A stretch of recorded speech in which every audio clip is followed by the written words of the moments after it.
look, in terms of why things went so wrong in so many instances, I think it's a very important thing to remember that when the First Fleet comes over here to establish a prison, there's something that they don't have when they get here. It is prisons. They get here and it's bush. So the convicts straight away were able to roam pretty freely. There were no prisons and there weren't enough guards to keep an eye on every convict. And when you read early documents like the diary of the surgeon on the First Fleet, Watkin Tench, his explanation of why the conflict started was that convicts would wander off into the bush, sometimes start trouble with Aborigines by stealing their artifacts. They might steal something that they've made, a piece of jewelry or something that they need to catch an animal. They steal them, sell it to a soldier or something. Now, of course, to the Aborigine, you're stealing their livelihood. Yep. And that's a very serious thing. And so there'd be a reprisal attack. And days later, other convicts might go through the bush and find the body. And so there's a sense in which the soldiers, and there weren't that many soldiers, they couldn't control what the convicts did. And the convicts did start trouble with the Aborigines. And Watkin Tench is very sympathetic with the Aborigines. Now, the other thing that I alluded to earlier, I mean, this is how some horror films start. For example, imagine living in a completely isolated area where other people are maybe 100 kilometers away. There is no light, there is no electricity.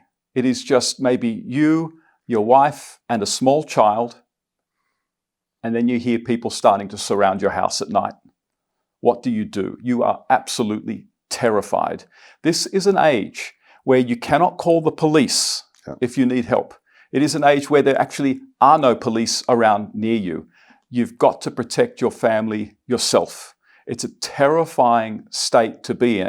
And what that meant is that settlers genuinely were terrified of many of the Aborigines, and the Aborigines were quite terrified of many of the settlers because the settlers had guns, but the Aborigines, of course, had their weapons as well.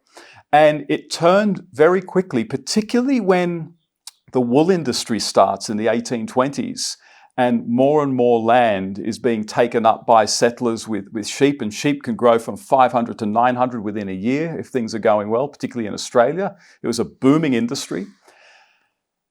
Basically, it turned into a kind of Hobbesian circumstance where both saw one another as a kind of terrifying enemy. And so what would happen is, there'd be hundreds of sheep, and someone would find that the Aborigines maybe had killed a few sheep and eaten them. They might go to the Aborigines and say, "Don't do it again."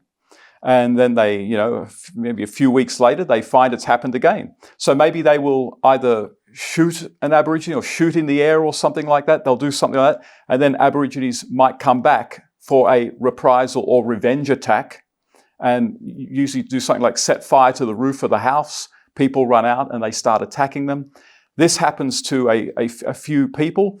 In a space of 1 month, in somewhere between 1828 and 1830, in a space of 1 month, there are over 40 such attacks in Tasmania on settlers, and which resulted in the death of about 5 settlers, the injury of about 10. So these things were incredibly common on the mainland and in Tasmania.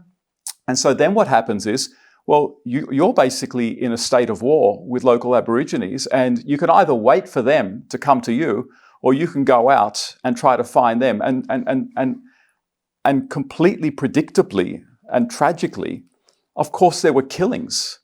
How many? We really don't know, and we can talk about that later. But to go back to your early point, unless you empathize with the position not just of the Aborigines, but also of the settlers who were living in a state of perpetual terror, and you read this in the newspapers, then you will never understand why things turned out the way they did. They didn't just go around killing Aborigines because they hated blacks.